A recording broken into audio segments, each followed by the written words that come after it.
So let's talk about shoes for a minute. How about it?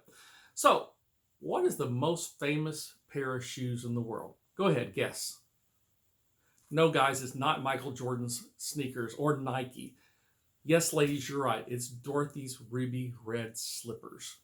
There's only one pair of those left, and that pair of ruby red slippers is in the Judy Garland Museum in Minnesota.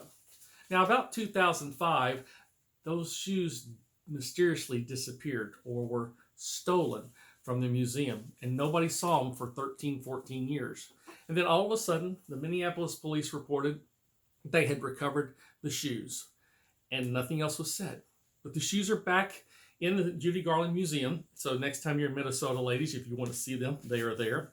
And the curator of the museum says those shoes are probably worth between $2 and $3 million. Of course, in an auction, if somebody's really a big Judy Garland or Wizard of Oz or whatever or movie prop fan, it could go for a lot more money at that point in time. There is another famous shoe, and that is Cinderella's glass slipper. Now, there's a bunch of glass slippers around because there was the Rodgers and Hammerstein movie that Leslie Ann Warren wore a glass slipper in, and multiple ladies have played Cinderella on the stage in that musical for Cinderella. So there's a bunch of them around, and they don't cost a lot, and you actually can buy replicas of those right now. But that one shoe caused such a stir in the land. The prince was bound and determined to find the lady that shoe belonged to, and he went from house to house to house, getting people to try this shoe on, looking for the one woman that shoe would fit.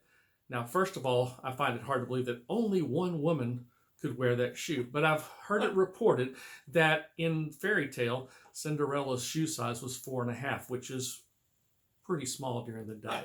But he eventually found Cinderella, the shoe fit, and they lived happily ever after, and all the world went back to normal. There was another shoe that caused quite a stir. It didn't cause as much a stir as the Cinderella shoe, but it did cause a big stir in this family. And that was one night, a gentleman was taking his wife for a beautiful dinner. He had finished a project that had taken him several months and taken a lot of time away from the family. He had also planned a weekend for he and the kids and his wife to go and just enjoy each other's time.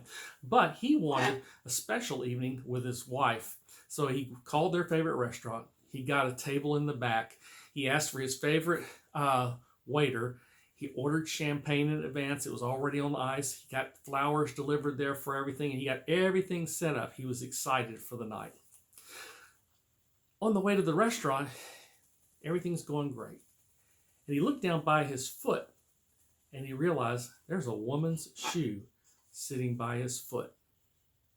Now, at lunch today, he and his partner, his assistant, his teammate went to lunch to celebrate this victory as well. Now, she just happened to be a woman. Now, nothing improper happened. Nothing ever improper happened with them. But this was going to be a special night, and he didn't want anything to cause any question in his wife's mind or cause any stir, because she could be a little jealous every once in a while, and she'd want to know, where did that shoe come from? So he tried, as they were driving along with his foot, when he came to stops to push that shoe underneath the driver's seat with no success. As a matter of fact, one time he moved it and it flipped out further. He's going, oh, he looked at his wife, and fortunately she was gazing out the window and enjoying the evening. It was a beautiful evening, and stars were bright, no clouds, anything, and it was cool. So they'd had the windows rolled down as well and enjoying the drive to the restaurant. So he says, I've got to figure out something to do. So when he was going down the road, he noticed his wife wasn't paying attention. So he slowly reached over and grabbed that shoe, with one flick of his hand, threw it out the window. Now, everything's fine. When they get to the restaurant, they use valet parking, of course, and the attendant comes and opens his door, and he gets out and walks around. There's an attendant there holding the door open for his wife, and she's not getting out. She's frantically looking around in the car.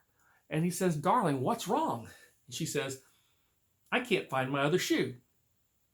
So here's the moral to that story. If you're driving down the freeway sometime and a shoe comes flying out of the car in front of you, if you hit it, it's a collision and your fault. But if it hits you, it's a comprehensive claim, and not your fault. In addition, if you see it, stop, pick up the shoe, and follow this poor guy. His wife's desperately needing your shoe. Thank you for watching. Tune in again sometime in the future.